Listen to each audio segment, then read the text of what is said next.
In this video, we're going to work on question number 8. Question number 8.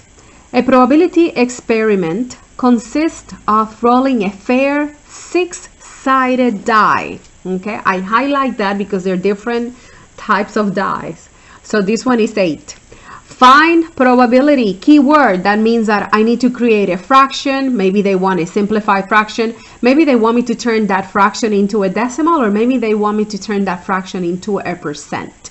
So they want probability in this one. Find the probability of the event below. Rolling a number greater than 4. If it is a six-sided die, okay? So if it is a six-sided die, the choices are going to be 1, 2, 3, 4, 5, 6, 7, and 8.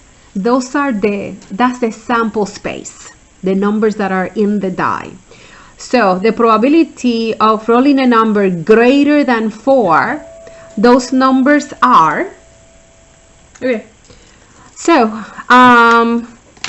as we said, we have 8 outcomes in the sample space.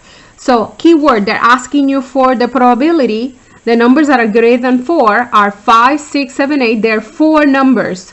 There are 4 numbers out of 8 that are greater than 4.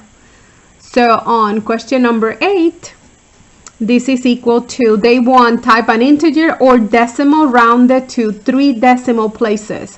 So they don't want a fraction. They want a decimal, and as a decimal, this would be 0.5, but they want 3 decimal places. So it is my understanding that they will take 0.5 or 0.500 because of what the other digits are. But to be safe, I recommend follow what it says in here. 3 decimals, add the zeros. Number 9. A probability experiment consists of rolling a six-sided die. Find the probability of the event below, rolling a number less than 3.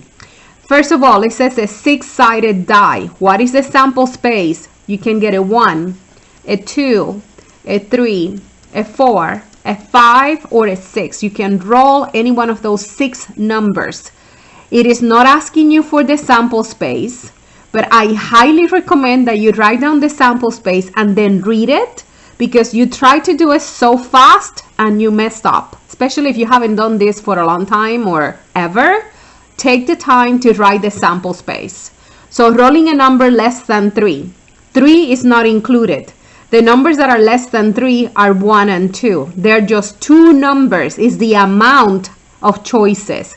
There are 2 numbers out of the 6 that are less than 3.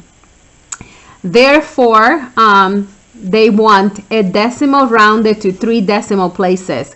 So 2 divided by 6 is going to be 0.33. Okay? So it's a repeating decimal. They don't want the bar, just 3 decimal places. Number 10. A company is conducting a survey to determine how prepared people are for a long-term power outage, natural disaster, or terrorist attack. The frequency distribution on the right shows the results. Use the table to answer the following question. What is the probability that the next person surveyed is very prepared?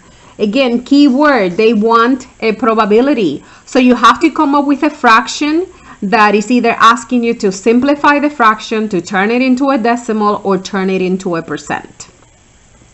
So very prepared is this section right here. Very prepared. So I like to highlight. So this is going to be very prepared is 247. But is that the answer? Absolutely not. This is going to be 247, and you're like, oh, what out of what? So what you should do, you need to add. So this is, remember that this means addition. I'm going to use Diego this time. So we're adding 247. You're adding all the responses plus 538. Oh, I forgot. Plus 950 plus 325 plus 72. So your denominator is going to be 2,132. So I will write in here, the sum is 2,132. So out of those 247 responses, were for very prepared. So 247 out of 2,132. Round to 3 decimal places. Again, you start with a fraction that you convert to different forms.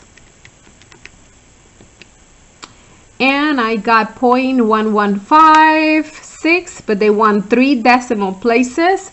So since the 5 is followed by an 8, this fraction as a decimal, 3 decimal places, will be 116. That's your final answer. Okay, we're gonna stop here. Question 11 will be in the next video. Stay tuned. We'll see you next.